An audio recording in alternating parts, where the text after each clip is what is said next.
तो पहले तो आप सभी लोगों का हम स्वागत करते हैं जितने भी हमारे प्रिंट मीडिया इलेक्ट्रॉनिक्स मीडिया के साथी हैं उन सभी का। और भाई नवादा के जिला अध्यक्ष जय जी और जितने भी प्रकोष्ठों के जिला अध्यक्ष हैं पार्टी के पदाधिकारी सभी लोगों का हम धन्यवाद देते हैं। आज हम नवादा पहुँचे हैं। हमारा एक संस्था है अखिल भारतीय मौत शिक्षक और शिक्षा मंच, उसी के कार्यक्रम में शिरकत करने के लिए हम यहाँ पे नवादा में आए हैं और आप लोगों से हम रूबरू हो।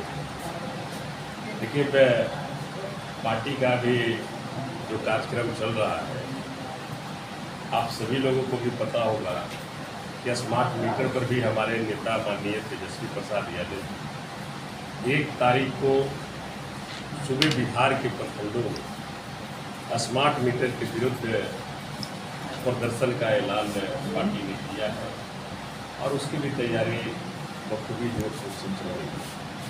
पिछले दिनों नवादा में एक बहुत ही बड़ी घटना घटी थी। उसके लिए हमारे पार्टी ने माननीय नेता ने एक कमेटी गठित कर करके नवादा जिला में और उस घटना स्थल पर भी घूमने का काम किया था।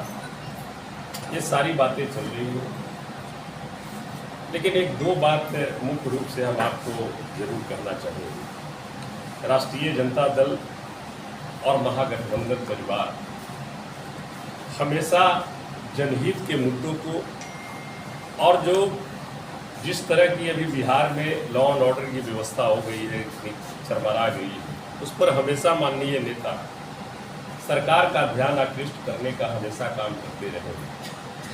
चाहे वो जिस प्रकार का भी मुद्दा हो, जातीय गणना हुई, जातीय गणना जब माननीय तेजस्वी प्रसाद यादव जी उप मुख्यमंत्री थे, 17 महीने महागठबंधन की सरकार रही, उसमें अनेकों ऐतिहासिक कार्य किए गए। जातीय गणना हुई, उसके अनुरूप आरक्षण का प्रावधान किया गया, लेकिन ये एनडीए के भारतीय जनता पार्टी के जो पर्दे के पीछे लोग बैठे हैं, उसे हाई कोर्ट कर करके उसे रोकने का काम किया गया।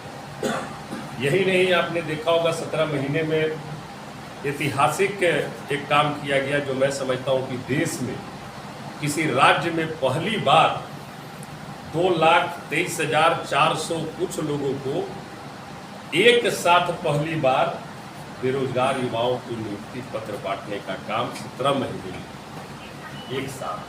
ऐसे रोजगार तो उस 17 महीने के कार्यकाल में तकरीबन 5 लाख से भी ऊपर मिले, लेकिन इन तमाम बातों को वो जिक्र करना नहीं पसंद करते। जब भी बातें आती है कि ये रोजगार तो हम लोग पहले से सृजन किए हुए थे, पहले से दे रहे थे। अरे भाई, पहले से दे रहे थे तो 15 सालों से सरकार चल रही थी, आपने क्यों नहीं दे दिया? तो यही एक मुद्दा नहीं है। 2015 की भी हम बात बताएंगे। 2015 में जब हम महागठबंधन थी उस समय, और महागठबंधन में ही हम टिकारी से विधायक हुए थे, और आपको याद होगा कि उस 2015 में जो सरकार बनी महागठबंधन की, उसमें हर घर नल जल योजना, हर गली नाली पक्कीकरण योजना, GTNS वाई योजना, ग्रामीण टोला निश्चय पथ योजना, ऐसे अनेकों जो जनहित की जो काम थी उसे महागठबंधन के सरकार में की गई, जिसका ढिंढोरा मैं समझता हूं कि सारे लोग एनडीए के हैं वो कितना प्रारंभ करते हैं। आज हमारे नेता जब कहीं पर भी घटना घटती है तो हमारे नेता लॉ एंड ऑर्डर पर सवाल उठाते हैं, सरकार का आँख खोलने का काम करते हैं, तो वो चले जाएंगे 15 साल 20 साल पीछे। अरे भाई, अभी जिसकी बात का ध्यान हम आपको देना चाह रहे हैं, आप उस पर तो जवाब दे दीजिए।